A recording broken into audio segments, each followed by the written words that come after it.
All right. Welcome back to the Hangout. If you guys are just tuning in with us, it is my extreme pleasure to welcome somebody to the show today. This is a person I've been knowing for 17 years. 17, baby.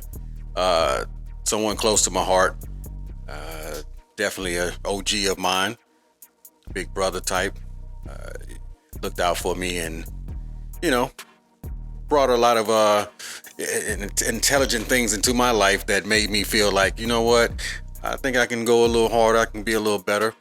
And I wanted to bring him to the show because he really has a great story, great redemption story, just great story about his life, family, love, faith.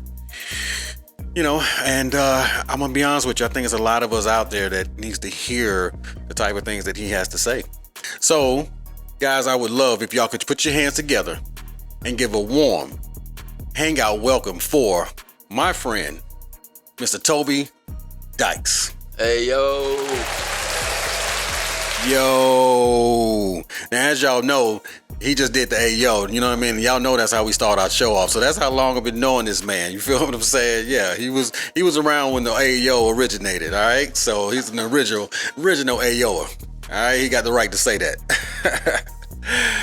Toby, welcome to the show. Thank you very much. I've been wanting to do this for a while, man. You've seen me grow, come from one stage of my life to another. Yep. And just being able to have a platform where I can return some of the favors I feel like you've done for me, for the opportunities that you helped me with.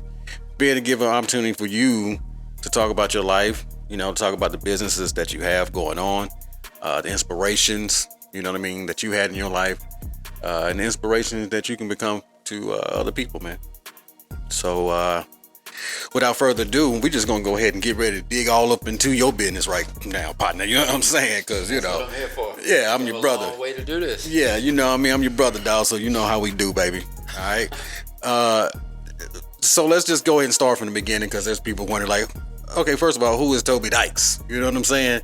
But let me just tell y'all this. Now, if y'all listening to the podcast, of course, we always want y'all watching the videos and everything. So if you're watching the videos, then of course you can see them. You know what I mean? But for y'all that cannot see him and just listening right now, and you hear Toby Dykes, automatically you think, okay, Toby, are we talking about the roots and all this stuff here? What are we talking about? Well, yeah, right, exactly. That's first thing. Like, is he black? Okay. Well, let me just tell y'all, this is white chocolate over here. You know what I'm saying? You understand what I'm saying? You know what I mean? So, it's not, not quite roots, but it is rooted in him. Please believe it. You understand what I'm saying? I promise y'all that. But Mr. Toby Dykes, let's start off from the beginning. Where you from, brother? I was born in Dublin, Georgia, 1970. Okay. April 12th. I'm about to be 53 years young. 53 years 53. young. Well, I'm really 52, going on about 35, but 53. All right, and that's a blessing, man. That is a blessing to make that age. As we both know that we lost somebody today. A guy from the Wire was Lance Riddick. Is that his name? I think 60. Yeah, 60 years old, man. 60 years old, bro. I'm like, come on, man. Now that's just like 8 more years. You know what I'm saying, in front of you. And if your thought is, well, damn, I only got 8 more years. You know what I'm saying? Come on, man. I think I got about a good 20, 30. That's what I'm talking about, man. That's the type of attitude. You know what I'm saying? That's the type of attitude I want to have. And of course, we know we're not going to live forever. But, man, we got a lot more years. We got a lot more things to do, man. So that's a blessing, man. I'm glad to see you get to that age. And as we get deeper off into this interview, I think people understand exactly why that is such a blessing for you, such a milestone for you. So let me ask you this. You were born in Dublin, Georgia, April 12th, 1970. And tell me a little bit about your parents. Who were you raised by? Raised by my mom.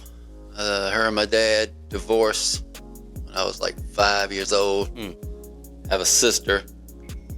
She was 3 when they divorced. Okay.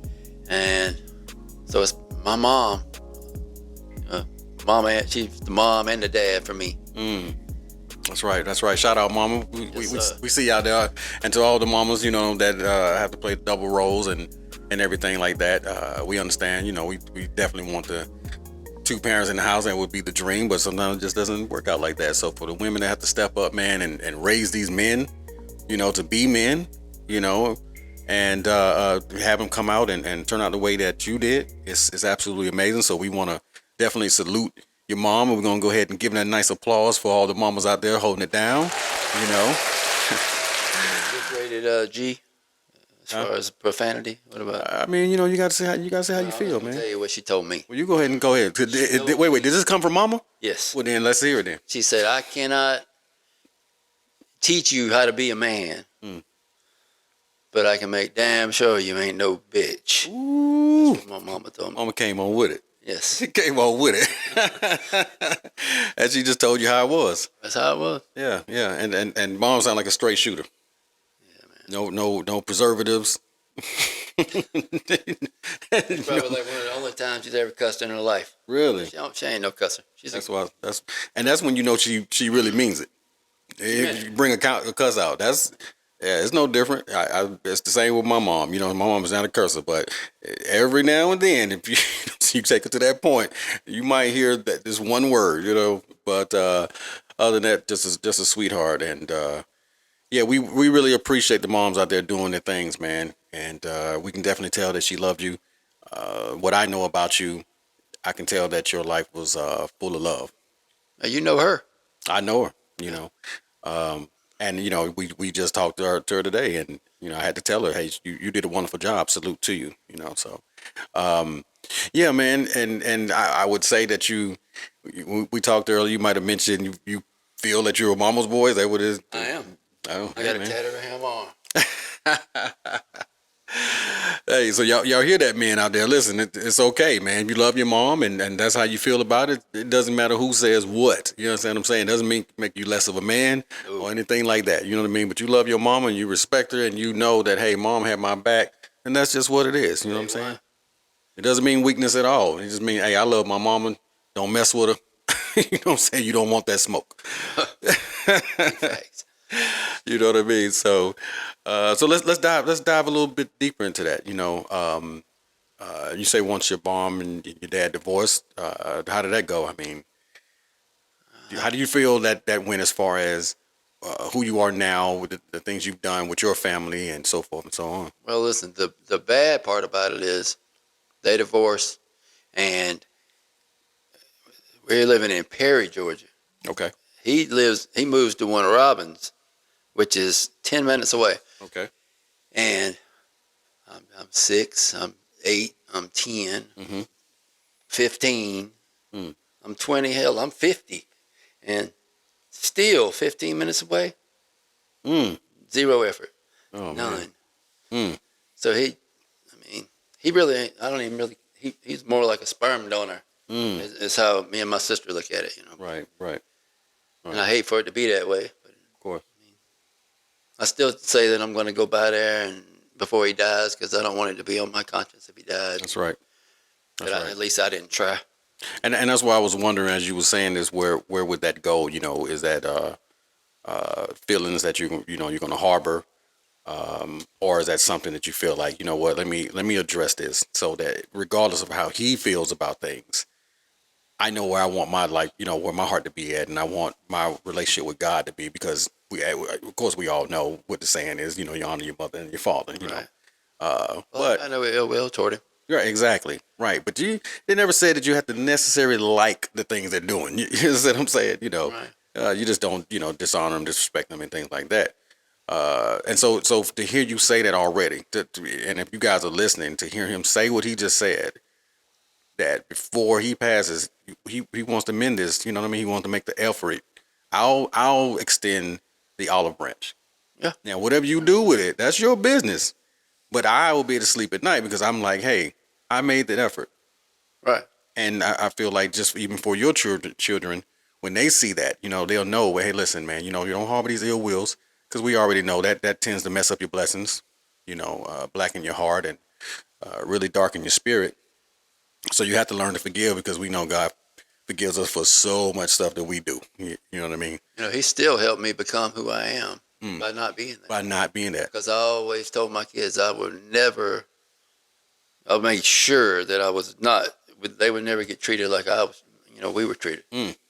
They would, I would be in their life. Isn't it amazing? So the lesson you learned was indirectly, Yeah. Like, well, he didn't necessarily teach me these values. He taught me the things to not do. Yeah. And guys, if you really think about it, that there's a lesson in everything. If you're really paying attention and, keeping your mind open and your heart to things, you never know the lessons that God has for you or the way he's going to teach you. Of course, we got this ideal, thought of, oh, it should be exactly like this. But sometimes people just don't get along. And sometimes people aren't who you think they are, and you find out later, and so forth and so on, or they need time to mature. And sometimes they don't mature till they're 60 years old, 70 years old, or whatever. Never mature. Or never mature. And then you got to forgive them. You let God deal with them, and that's just pretty much all you can do. You know what I mean? But I can tell that even what you're saying now, would you feel some kind of way? Of course, of course, you would want to him to this day. Hey, I'm 50 years old, and I'm been through these things. Come by and holler at your boy. Even if he chooses not to, you still haven't let that affect you or hinder you from being a good person. And that for that, Toby, I'm telling you, I'm really proud of you. And that was one of the reasons why I feel like there are some people that need to hear this. There are people who are harboring these feelings and holding on to these grudges and, oh man, not really being able to enjoy their lives because they just think, oh, something always bad happening. Well, you holding on to these things, man. You got to learn to forgive and move on. And, what I'm saying, just let that go and let God deal with them. So, again, like I said, I'm really proud to hear you say that, man. So you've told us the background as far as childhood. Do you think that it has affected anything with your life up until this point, or besides learning the things to not do or whatever? Did it cause anything to happen in your life that you feel like, what, if he was here, this maybe wouldn't have happened or whatever? Or well, I don't know. That's kind of tricky. I mean, I could say that my mom, she was easy.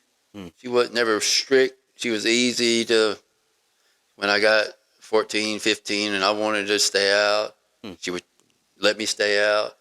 So maybe if he would have been there, maybe I wouldn't have went up the path that I did take, like experimenting with drugs and drinking at an early age. Right. Maybe. Right. But, But it's hard to say. Yeah, it's hard to say. And I wouldn't change it. Right. Right. And your mom, doing the best you can with a teenage son, there's only so much they're going to be able to do. You ain't like standing in front of the door and physically be able to keep you from going out somewhere or whatever. Yeah, she's probably tried to spank me like twice. Right. And it would, she's got me by the arm and beat me with a belt. And I'm laughing. And that, that just hurt her more, made her cry, and made it worse. So. Right. And she just like, you know what? I ain't got time for all that with you. Yeah. No. And like I said, hats off to her again, because you work with what you got. You do the best that you can, and like I said, fortunately, you didn't go too far off the rails. You know what I mean? So hey, hats off to your mom. So yeah, man, I was just curious about that because I've thought about that too. How things were with my dad and everything like that. But my dad wasn't perfect by a long run. And I'm going to be honest with you. A lot of things that I did learn from him were the things he told me not to do by showing me. You know what I'm saying? Oh, I ain't trying to get into that. I actually believe you. You don't even have to, let me go through this. I can see what you went through, and I'm going to take your word for it, buddy. You would think a lot of people would pick up on that. Like, the example, like, if you see me, put my hand in here and I lose a finger, well, obviously you would think, common sense would say, don't put your hand in there. But they're going to do it anyway. Yeah, you know it. They're going to put it in. Yeah. But they're like, well, maybe it won't get my finger, or maybe just get the tip, just the tip. But, no. You're right. You're right. That does happen quite often, man. Some people still need to learn. Some people are just hands on. You know, they're like, I gotta know it. I gotta touch that stove. I know you said it's hot. I gotta touch it. Let me just. But at the same time, I will say, if they do have that person, that guidance there, maybe they just won't full on grab the stove. You know what I'm saying? You know, grab something hot. They'll say, all right, well, let me tap it a little bit just to make sure. You know what I mean? You know, so I don't get third-degree burns. I get a little. You know what I mean? But yeah, no, man. I think that's amazing that, you know, where you are mentally with the things that you've been through and your perspective of them, to even say that, okay, yeah, if he was around, maybe I would have turned out like this, but I still could have been trouble for both of them. Who knows, you know? Or dead or something or whatever. Yeah. So we can do that all day long. But I think probably the most important thing is to realize that your life probably went exactly the way it was supposed to go, because of the things that you learned along the way, or things that you'll be able to share with people and help keep them from doing things if they really want to listen. Listen, God has a plan. For sure. And he knew what I was going to be doing a long time ago. Mm-hmm. Mm-hmm. My life has been mapped out. Right. Right. And how your life has gone, how do you feel as far as where you are now? Would you have done anything different, or are you mad about how it turned out? Are you okay with, well, I'm about to be 53 and this is where I am in my life? There are things that I regret. Of course. But I wouldn't do nothing different, because I don't think I wouldn't be in the position I'm in now. Right. I mean, maybe I'd be in a better position, but I don't see it getting much better than where I'm at. Man, I love it. I love it, man. That's what I'm talking about. And I really want to hear you say that, because there's a lot of people who, right now, at that age, they have things. They have a roof over their head, you know, clothes on their backs, food in their bellies, and they're still on those regrets. They're still wishing, oh, if it could have been, and this and that and whatever. But it's like, well, look, why don't you look right in front of you? You know, you got your health, you got your kids, you got your life, you got so many blessings. Why aren't you focusing on those things instead of what could have been? Amen. Maybe, as you said, maybe. There's no guarantee for that. Most of the time when we see the plan after it's manifested, then we're like, oh, okay, I see why I had to go through that. But there's no way we can fathom that as it's happening. You know what I mean? You know, at all. You know, we have no idea like how it's going. And then when we go through, we're like, it had to happen. You know, even the bad stuff, you're just like, I was upset and I was worried and all this stuff here, but he needed to take me through that, because he's going to help me save someone else's life later. Yeah, you got to go through something to get somewhere. Exactly. Truly believe that. So now you're about, let's just say now you're coming out of your teenage years. You know, you're out of school. What's the first job you worked, man? I was 15. I was in school. Oh, you was in school. Okay. Yeah, I got a job at Winn-Dixie. Oh, wait a minute. Wait. We've had conversations before about grocery stores and all that, and we've talked about the grocery stores they have here, which is one of them is called HEB. Never heard of it. You see what I'm saying? Exactly. Yeah, Now, what Winn-Dixie is, though. So my point that I was trying to tell them was that when I first got here, I was at a store and I was lost and I was trying to meet someone, and they was like, "Well, where are you at?" And I'm like, "Well, I'm in front of a grocery store. What's the grocery store's name?" And I was like, "It's Hebe." He was like, "Well, Hebe? What is Hebe?" I'm like, "Well, spell it. It's HEB." And he's like, "Boy, you at HEB?" You know, it's like, I'm like, what? How am I supposed to know that? You know, I'm from a place where we have a Winn-Dixie. We have a Piggly Wiggly. Damn Wiggly. We don't have acronyms. You know what I'm saying? We got Kroger's, Publix. You know what I'm saying? You know. HEB, man. Hebe. For those uninitiated, for you out of towners, it's always gonna be Hebe, baby. Please believe it. But I know some of the people are like, Winn-Dixie, what? Piggly Wigglies, what what kind of backwards country message? But y'all just don't know, man. Those was the stores back then, man. Those was the grocery stores for you right there, buddy. It had great prices on meat. You remember like Wayfields? Yeah. You know what I mean? Like my mom, for some reason, I don't care what was going on. She'd get this from there, but she only got her meat from Wayfield because he's like, oh my God, the pork chops and all the stuff you can get for this low price and all that, And of course, as men, we just go in the store, let me get this, and I'm out of here. You know what I mean? And probably spent $20 more than we supposed to. Yeah, you know how it go, man. But okay, so you're 15 and you're at the Winn-Dixies. What was your job there? This is really when things started going in another direction for me. Some of my friends, I've never been in no teen club or anything like this. So my friends say, let's go to this teen club in Warner Robins. So Mama lets me go. Get there and dancing and meet a dude named Craig. Oh, I know a dude named Craig. Shout out to Craig. So we just clicked, and then I start going spending time at his house. Okay. And then we go to Lake Toby and make it on the weekend. And there's a stage out there. And there's DJs on the stage, and this is about 4 or 5 guys, and they're all in good shape, and they're up there dancing and DJing, and all the girls was around the stage. And Craig says, "Oh, that's Bob in there." I said, "Who the hell is Bob?" He said, "Come on, I'm finna introduce you to him." Right. So he takes me over there and introduced me to Bob. Okay. And Bob Daniel. And oh yeah, I got to shout out Bob. What's up, Bob Daniel? Yes, sir, BD. What up, Bob? And I mean, that's what he was doing back then, was a mobile DJ service. It was Bob's Mobile Sound. And he also had a car stereo shop. But I didn't know these people. Bob was a hustler.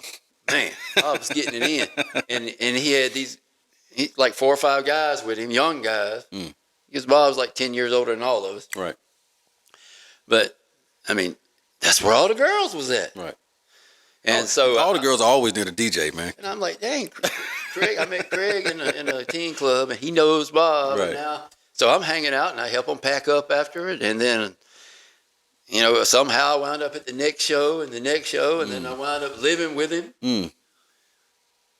Girls, DJing and learn how to DJing all over the place. Right. Started a dance group. We was dancing at the street parties and everything. And then we decided, well, I'm going to just tell you this quick little story. We was in now, fast forward, I'm 18, 19, when we're dancing all the time. Okay. We walk in the club, we like VIP famous when we walk in there because we're DJing at the club. Right. And when one of us is not DJing, we're dancing or whatever. Sure. So we're out there, and they always clear the floor when we get out there and all this. So now there's we opening up for every act that comes to this club. Limitless. I can't even sit here and think about them. Naughty by Nature, Stevie B, Timmy T. There's a lot of them. But this one time, Timmy T was there. Poison Clan, 95 South. Okay. But Timmy T, I don't know if you know who Timmy T is, but he had a couple good songs. Okay. And he was there, and he had dancers, and we're out in front of the stage. And normally, when people want to get somebody up on stage to dance, right, they grab a girl. Of course. This is a guy.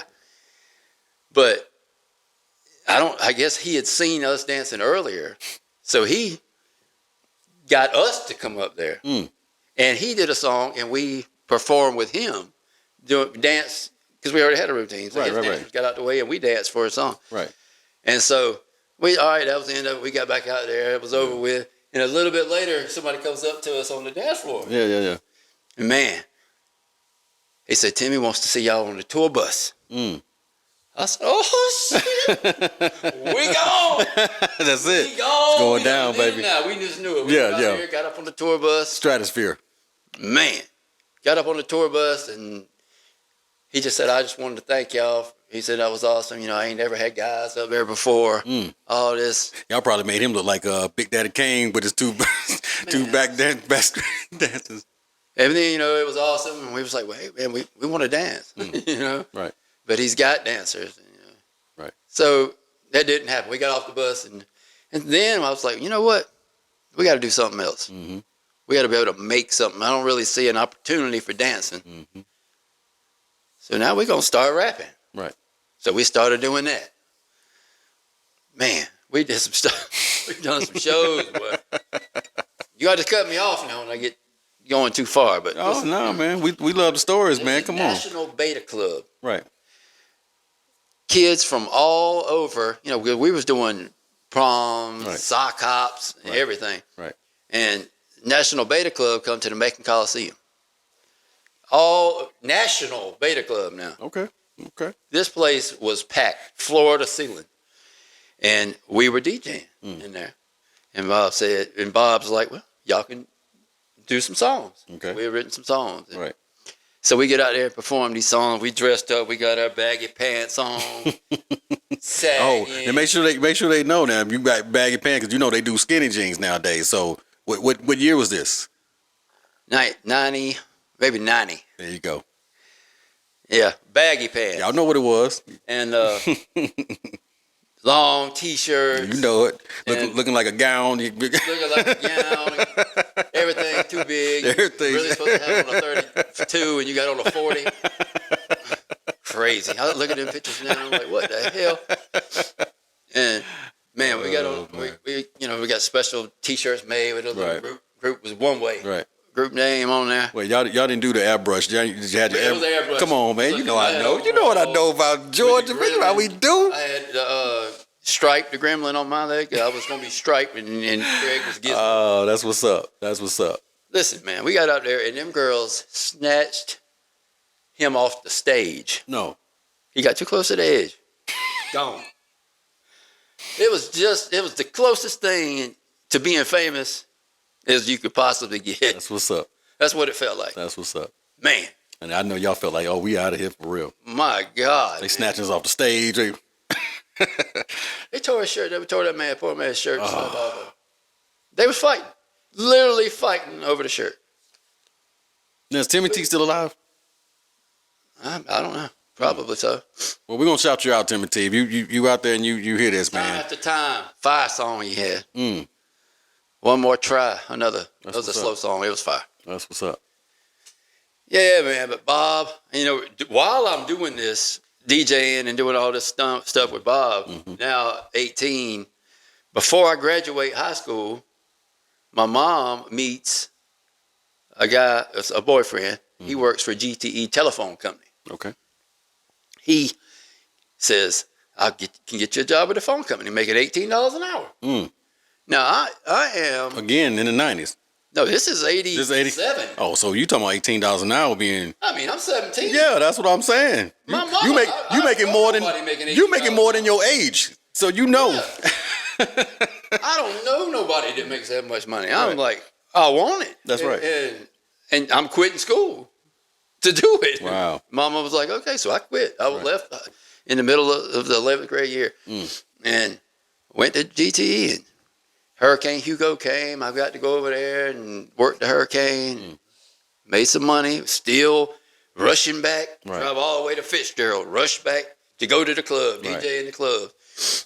Club 4 nights a week. 4 nights a week. And then they broke up. And my job broke up. which was fine. Yeah. But you like, well, okay, you're going to break up with my mama. Don't break up with me and my money. Man, but that's how it worked. So no more phone company. Okay. I did a couple other little things. Still DJing. But DJing, back then, you can't get the money that you can now. Of course. So I started being an iron worker, learned to weld. I did cable TV, pipe, sprinkler pipe. Right. I've done some of everything. And I can do anything. Right. For real. Brain surgery right now, I can do it. I can do it. So all I need is Google. If I have an aneurysm right now and all that, you got me. Y'all hear that, folks? So if it gets a little silent on my end, you know Toby better be working on it, right? That's like my motto for real. I think there ain't nothing I can't do. That's awesome. Really. That's awesome. That's a wonderful feeling, man. So I'm up iron worker. I'm way 200 foot in the dang air. Scared sometimes. That's high.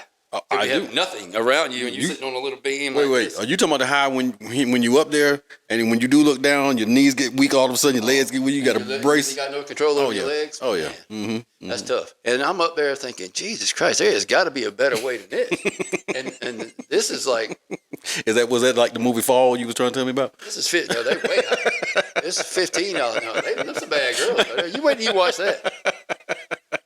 But I mean, I'm looking down there. I'm thinking there's got to be a better way, and I look, and the crane operator is asleep. Oh man, you gotta be kidding me, bro. You gotta be kidding. I said, that's it. That's it. I gotta do that. That's what I'm doing. I need to be the one that's down on the ground. And I did it. I got it. I went and talked to the man, and he said, okay, all the operators like me, and they showed me how to do it, and I was a damn natural.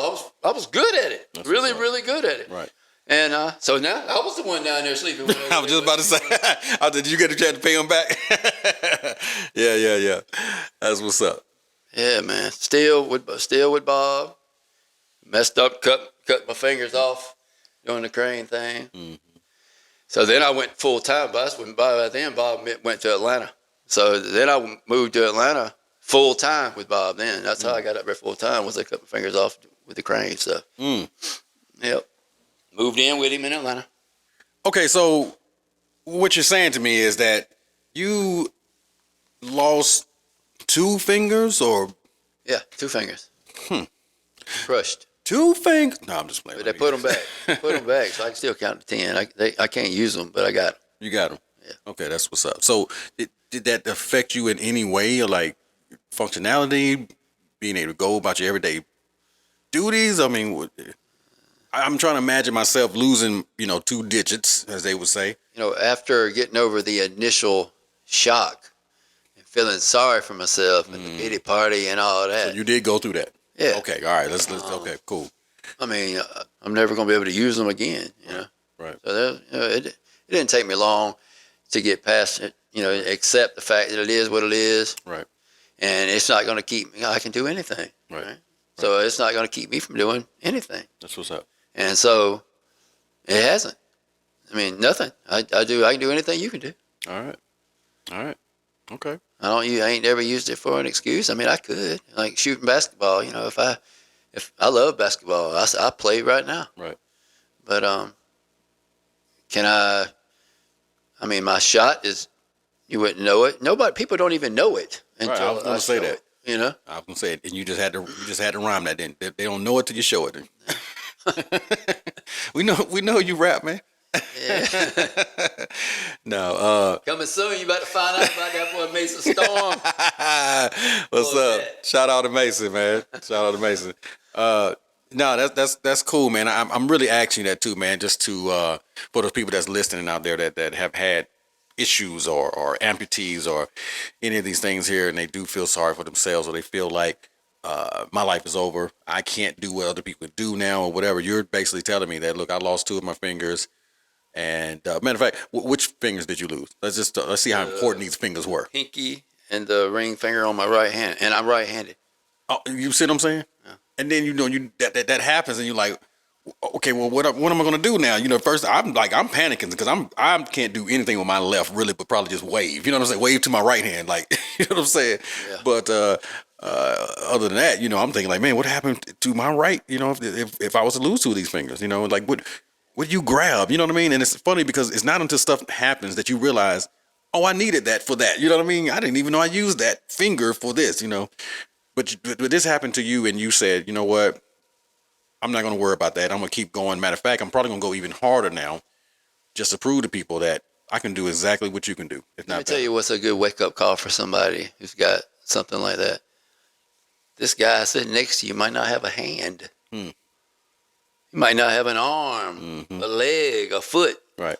And a couple fingers. And you tripping about a couple fingers, right? A couple fingers. Yeah. No, that's a great way to look at that, man. Thank you for saying that. So for all listeners out there, you hear that? Listen, don't give up.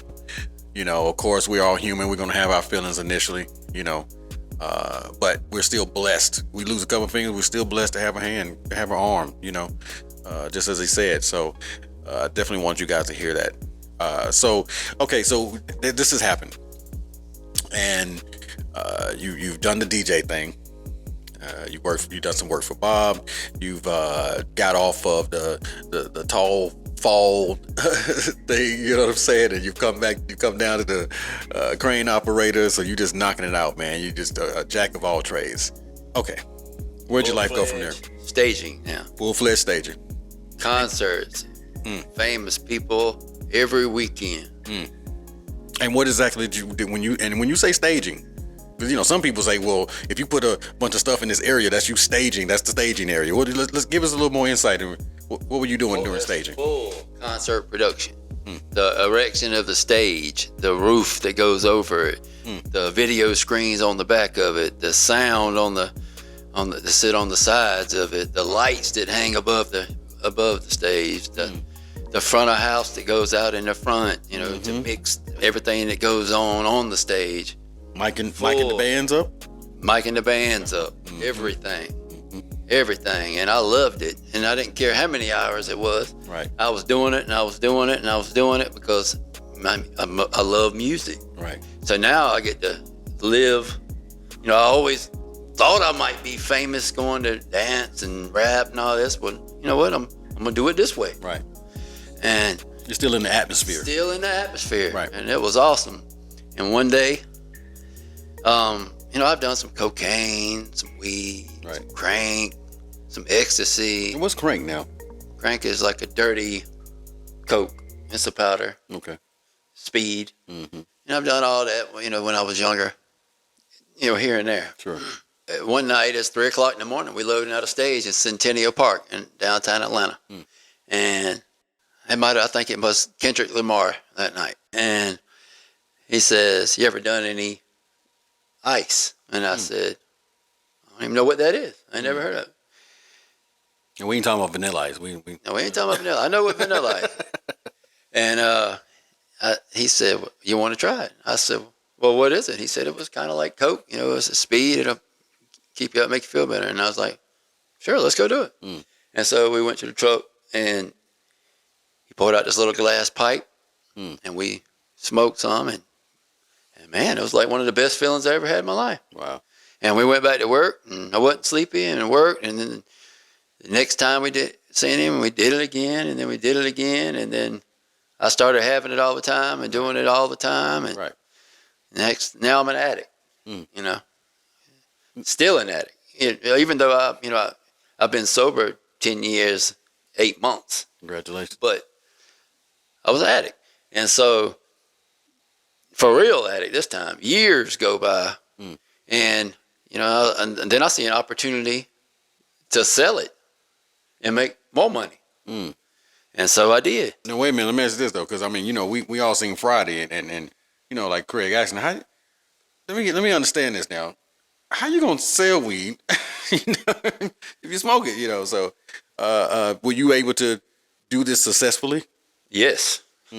Yes. You didn't have that problem Smokey had. No, I didn't have a problem smoking it. They say don't get high on your own supply. Well, I wasn't getting high on my supply. You getting high on the money you was making from the supply. Yeah. I feel you. Yeah, man. It was good. I thought, my life was great. Right. The best job. Right. I had custody of all my kids. Right.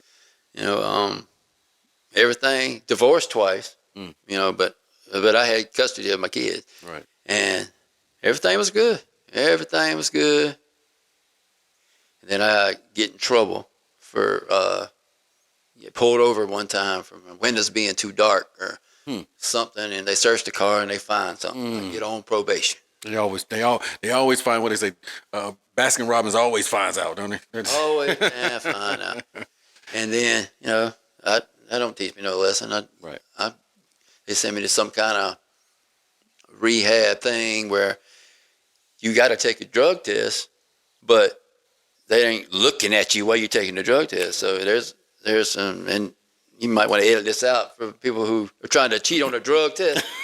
But there's a thing called monkey urine. It's synthetic urine. And I would put it in a pill bottle and put it up under my private. Right. And it would keep it body temp. Spoiler alert. Spoiler alert.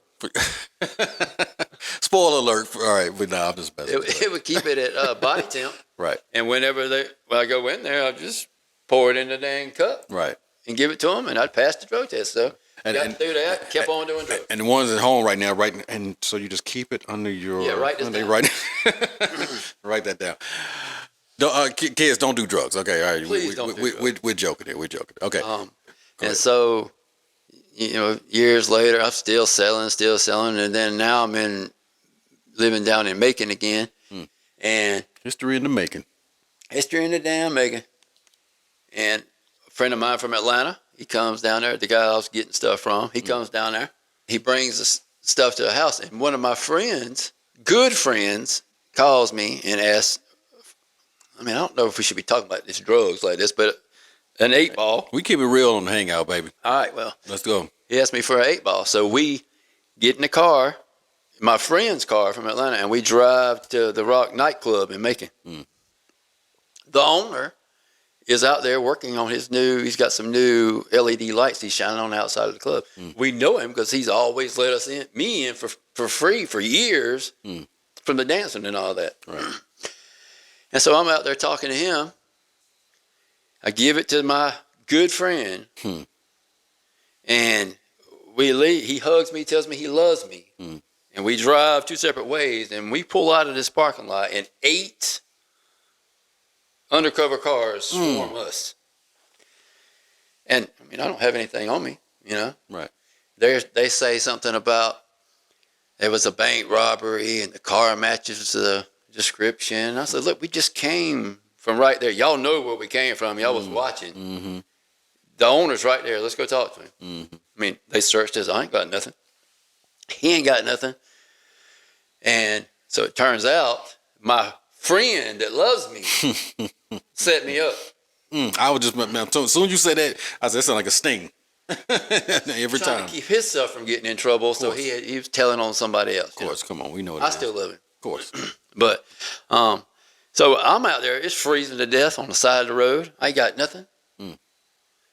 But they run his car. He's got a damn warrant. So they take him in his car, and now I'm standing on the side of the road. And I'm like, man, can I call and get a ride? And he said, yeah, just hang on a few more minutes. I'm out there 30 minutes just standing on the side of the road. I don't have no idea why. All of a sudden, okay, let's go.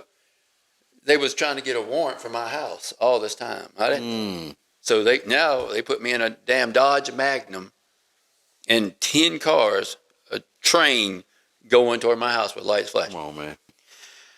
My girlfriend's there. My daughter's in the bed asleep. And this is Logan. She's probably, I don't know, 11. And shout out to Logan. What's up? Man. What's up, girl? You know we love you. So we get there. We coming down the driveway, long driveway. I know I had a girlfriend named Nikki.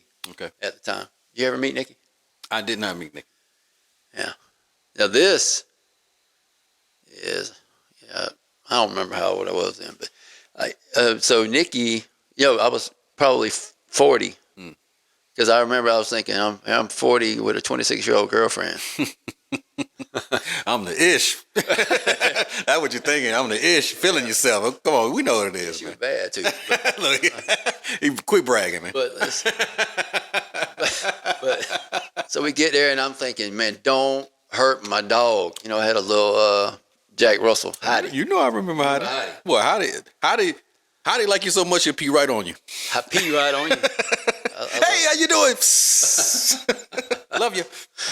So that's all I'm worried about is Heidi. Right. And them going in there and freaking my daughter out, scaring her out of the bed. But right.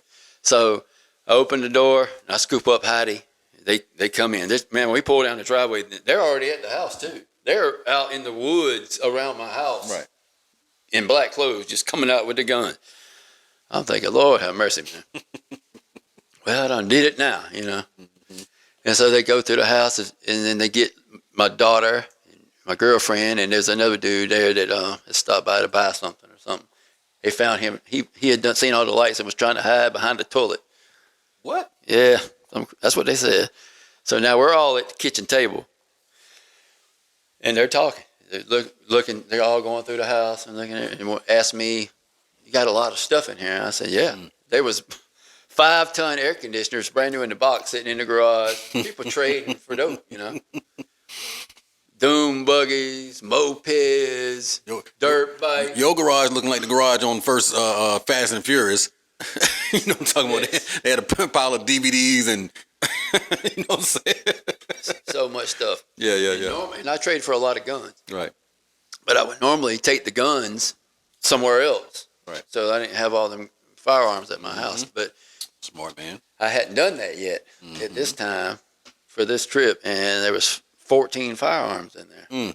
And none of them were mine, legally. Sure. Big screen TVs, and they said, just tell me what you paid for and what you didn't. So things like, if you remember, you came to this house, I think. You seen that. Remember I had that mixer board at Yamaha? Mixer board that it would slide and it would move by itself. Oh, yeah. And I wish I had said I paid for that. But I didn't. I said, I didn't pay for that, but I paid for this. I mean, I was just any, mini, money mowing. Right. But I got to keep everything. They let me actually keep everything. Right. I wish I'd have kept the mixer. That sucked, because that was probably $3,000 or $4,000 mixer. Easy. But so now I go to jail. They put me on. I'm still in just jail. They put me on jail and put me on probation. The judge puts me on 10 years intense probation. Wait. Hold on. Intense. I've never even heard that. Intense probation. What is that? It means you got a curfew 7 to 7. You got to be in the house. And that means they can show up on you anytime, go to your house, and you can't say anything about it. They can just go in and search anytime they want to. And so he said, if I ever see you again, the rest of the time, you're going to spend in prison. And so about a year went by. And it wasn't, I didn't go before him, but I got in trouble again. Right. And this time I was living in Byron. And me and Heidi is at the house. Matter of fact, we just came down to Atlanta for your music video. That's right. Went to your music video, and it was just me and Heidi at the house. When I came home, my motorcycle was stolen. You remember that? That's right. When we came back, That's right. The Sure first was. thing was my motorcycle was stolen. I made it through a week at work, and then the next weekend, me and Heidi's at the house. I'm in my studio making music. Just me and Heidi. I'm smoking. I'm getting high. Right. And all of a sudden, she starts raising hell, and there's lights. No, wait a minute. Wait. Flashlights all around the house. Now, Heidi wasn't high too, was she? I mean, probably. I mean, I didn't blow smoke in her face. I was gonna say, is that why she was so excited when she get? Man. Well, go ahead. So I get up. I don't know what's going on. I get up and I start walking around, and there's lights around every window. Then I realize, oh shit, the damn police are here. And so I called my mama. I said, looks like the police are here. I guess I'm about to go to jail again. And anytime her phone rings at 2:00 in the morning, she knows something wrong. Right. And it's probably me. So I put the phone in my back pocket. Look, I'm going to the door. I said, I went back in there, smoked some more, put it down, kiss Heidi bye, go to the door. Wait, man, hold on, dog. I swear, I'm not lying. Wait a minute, wait. Toby, hold on, man, because I know at that moment, people are like, wait, what? The police are at your door. You see the lights. Oh, they're there. They're at every door. But you were like, well, before I go deal with them, let me go hit this thing one more time. I didn't do it just once. I made 2 or 3 more trips. I'm not lying. I'm dead serious, man. And I hugged that dog 3 more times every time and kissed her bye before I went out. Finally went out that door. And you ever seen like on Kings of Comedy when he's trying to put that cigarette out? Yeah, but you can. That's trying to hit him one more time. Like, yeah, that's what I felt like. Oh, man. So I opened the door. I said, can I help you? And they asked me if what my name was, and I told them, and they said, you're under arrest. We have reason to believe that you're, selling methamphetamines. Somebody else told them something. They always telling. Right. And stop snitching. I was saying snitches. And stitches, boy. You just got it before I could say it. But yeah. Come on with it. So, I'm still thinking, well, I'm getting out of this because I locked the house door so they couldn't get in the house. They said, you got your keys? I said, I locked them in. I don't need them. I locked them in the house. Right. Because Mama had a spare key. And so I'm thinking, well, they ain't got nothing. But they didn't have nothing last time. I didn't have anything. Right. And so took me to jail. And I'm sitting there a couple weeks, month and a half. And they come in there with wanting to do a plea deal because now that I done got trouble again. That judge that said the remainder of my time, now he's involved. And there was 9 years left. And so they say, I'm thinking, oh my God, I'm really about to go to damn prison, And sure enough, they come with a deal of 20 to 10.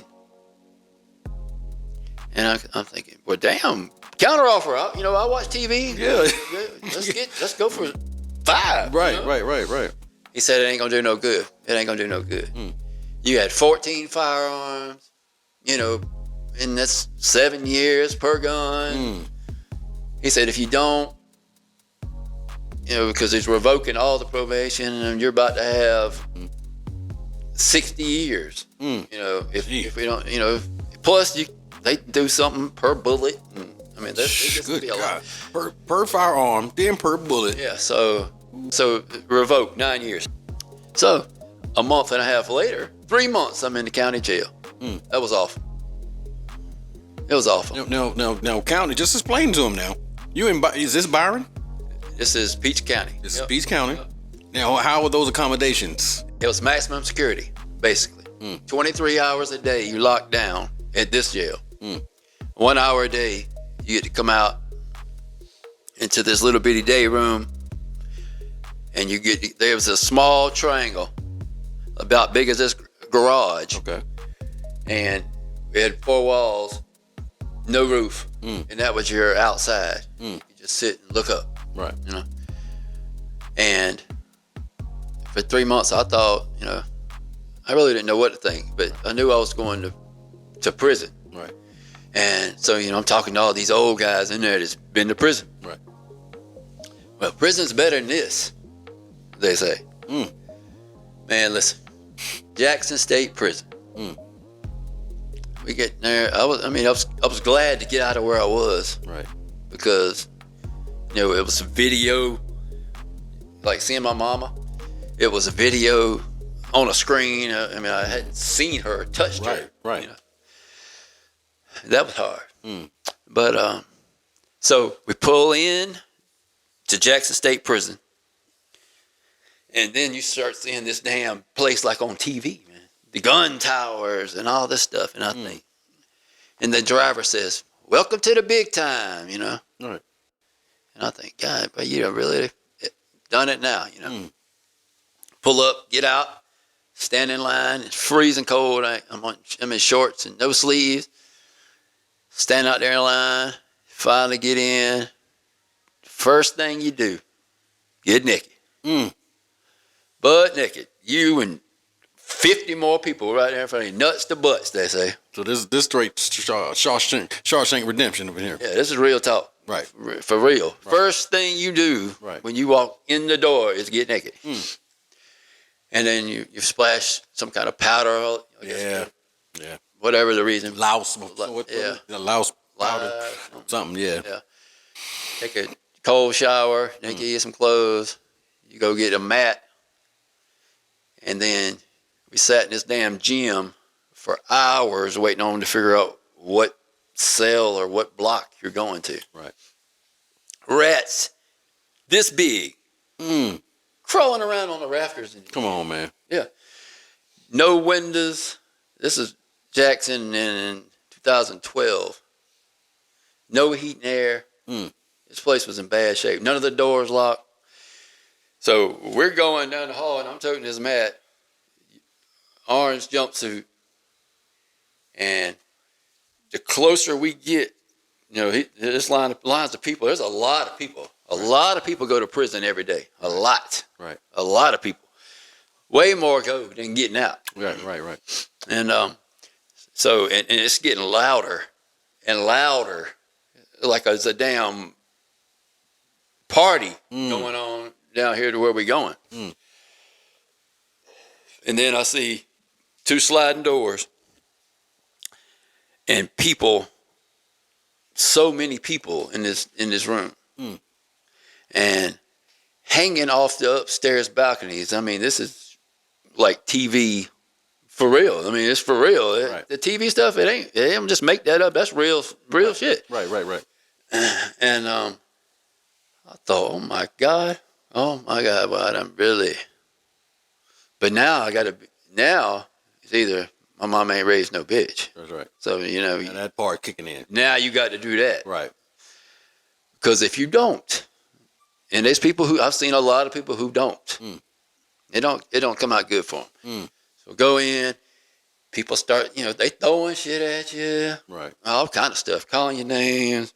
Anyway, I finally figure out which cell I'm going to. I go in there and I sit down and just think about it for a little bit. And my cellmate comes in there and he explains to me how things work. Right. And wait a minute, this ain't like Mexican Got Boots, huh? This ain't. He didn't tell me. He didn't tell me Mexican got boots.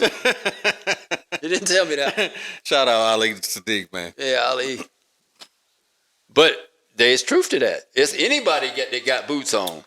It's going down. Yeah, that's the ones you want to. But they literally ain't nobody fighting barefooted. Right. It's let me go put my boots on. Oh, really? Yeah. Right. So the best thing to do, keep your boots on. Sleep in your boots. I was just about to say, sleep in your boots. Shower in your boots. Keep them boots on. Yeah. People shower in their boots. They do that. That's the thing. Right. So, I'm in my cell. We go. The food sucks, man. The place was so unsanitary. It's cold. There ain't no glass in the windows. They got these old metal furnace heaters on the wall. They don't work. It's freezing. Oh, that's just the insult to injury. That's to tease you. You could have heat if these things worked. The doors don't lock. And these people, there's some bad people in prison. There's some people that ain't bad. Some just people who shouldn't be there, really. Sure, of course. But there's some bad people. And I've met a lot of bad people. And people gonna try you. I mean, I was tried. If you go to the store, you can spend $60 on a store. And when you say store, you're referring to commissary. Commissary. Sure. Okay. For those out there that don't know. Sodas, candy bars. Right. That's money in there. Cigarettes. Suits. Yeah. So,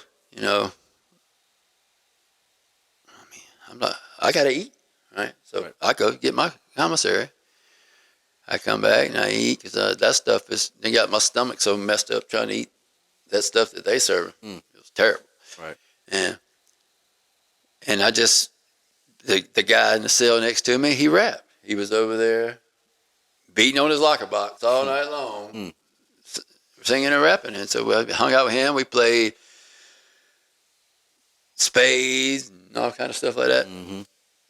But Jackson is just a temporary for like a stopping point. You stay there for a little while and then until they figure out where they're going to send you. For the rest of your time.